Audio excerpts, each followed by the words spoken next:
ngayon, napaka-nuance ng pag-arte na ngayon. Inaaral, I mean, may proseso, di ba? Ang hindi alam ng artista, dapat maging maingat tayo kasi we deal with emotions. Right. And that emotion, nakukuha mo. Kahit pag uwi mo ng bahay, yung pagkakontrabida ko, minsan nadadala ko pa. Oo.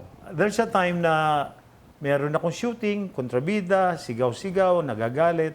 Pag uwi ko ng bahay, natulog ako. Pagising ko, Maingay kami. maingay sila. Sila kuya At- lang yun. Actually, hindi ko na naabutan. Yeah, yung anak kong lalaki na nagkabayo-kabayo pa sa akin, nagalit ako, sinigawan ko, bla bla bla bla. So, yung anak ko nagulat, ba't ganito ang tatay ko? And I also realized na bakit ako ganun? Actually, gusto kong naglalaro with my kids, pero Mahilig bakit siya sa bata. bakit sinigawan ko? At that moment, no? Yeah.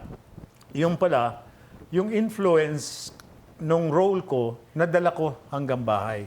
Ayun. Kaya being an actor, dapat marunong tayo mag-quash ng Magpagpag. magpagpag yan para mawala yon at mabalik ka sa kung sino ka. Paano kayo magpagpag as actors? Because that's a serious thing for actors. Ihihinga mo lang.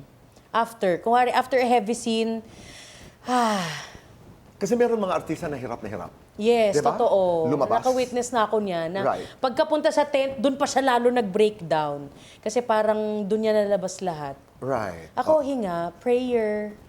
Lalo na after that experience, Rez, na pagdating mo sa bahay, naglalaro ang mga bata, bigla ka na lang nagalit. Paano ka ngayon magpagpag? Self-inventory.